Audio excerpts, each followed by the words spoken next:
പാൽ എടുത്തിട്ടുണ്ട്. ഇനി നമുക്ക് കസ്റ്റാർഡ് കലക്കാൻ വേണ്ടിയിട്ട് കുറച്ച് പാല് ഒരു പാത്രത്തിലേക്ക് മാറ്റാം.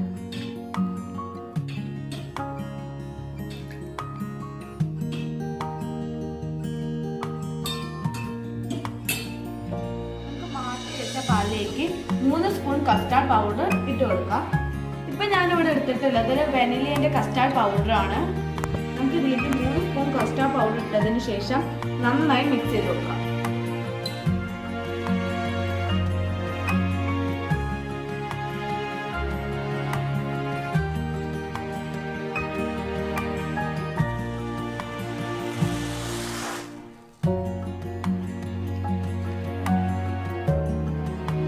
നമുക്കിത് നന്നായി മിക്സ് ചെയ്ത് കൊടുക്കാം. ഇതിൽ ഈ പൊടിയൊന്നും ഇല്ലാതെ നന്നായിട്ട് മിക്സ് ചെയ്ത് കൊടുക്കാം. ഞാനിപ്പോൾ പാല് ചൂടാക്കാൻ വേണ്ടി വെച്ചിട്ടുണ്ട്. ഇത് ചൂടായി വരുമ്പോൾ നമുക്ക് ഇതിലേക്ക് പൊടിച്ച പഞ്ചസാര 3 സ്പൂൺ പൊടിച്ച പഞ്ചസാര ഇട്ട് കൊടുക്കാം.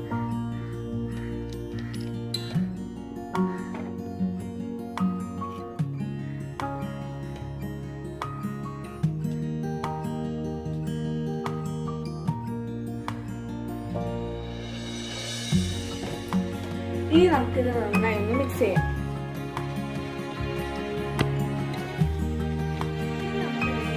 നേരത്തെ കലക്കി വെച്ച കസ്റ്റാർഡ് പൗഡർ ഇതിലേക്ക് ഒഴിച്ചു കൊടുക്കാം. ഇനി നമുക്കിത് നന്നായി മിക്സ് ചെയ്യാം, അല്ലെങ്കിൽ ഇത് അടി പിടിക്കും.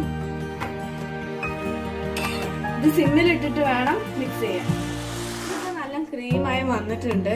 ഇനി നമുക്ക് ഇതൊന്ന് ചൂടാറാൻ വേണ്ടി വെച്ചെടുക്കാം. ചൂടാറിയതിനു ശേഷം ഒന്ന് തണുപ്പിക്കാൻ വേണ്ടി ഫ്രിഡ്ജിലേക്ക് വെച്ച് കൊടുക്കാം. ഞാനിവിടെ കുറച്ച് ഫ്രൂട്ട്സ് എടുത്തിട്ടുണ്ട്. നിങ്ങൾക്ക് ഏത് ഫ്രൂട്ട്സ് വേണമെങ്കിലും എടുക്കാം.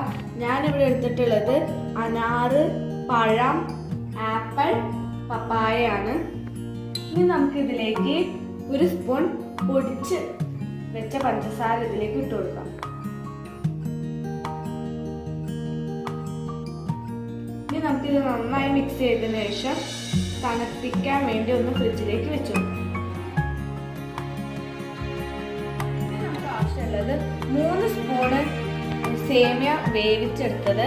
ഞാൻ അതിൽ കുറച്ച് ഫുഡ് കളർ ചേർത്തിട്ടുണ്ട്. നിങ്ങളുടെ വീട്ടിൽ ഫുഡ് കളർ ഇല്ലെങ്കിൽ ഇടണമെന്നില്ല, ഒരു കളറിന് വേണ്ടിയിട്ടാണ്. പിന്നെ കുറച്ച് കസ്കസ് വെള്ളത്തിലിട്ട് കുതിർത്തെടുത്തത്. പിന്നെ ഡെക്കറേഷനായിട്ട് അണ്ടിപ്പരിപ്പ്, മുന്തിരി, നിലക്കടല, ടൂട്ടി ഫ്രൂട്ടി, പിന്നെ ചെറി, പിന്നെ ഐസ്ക്രീം. വെനില ഐസ്ക്രീമാണ് ഞാൻ ഇവിടെ എടുത്തിട്ടുള്ളത്. ഇനി നമുക്കിത് എങ്ങനെയാ സെറ്റ് ചെയ്യണമെന്ന് നോക്കാം.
ലൈക്ക്, ഷെയർ, സബ്സ്ക്രൈബ്, പിന്നെ തൊട്ടടുത്തുള്ള ബെല്ലൈക്കൺ കൂടി പ്രസ് ചെയ്യണേ.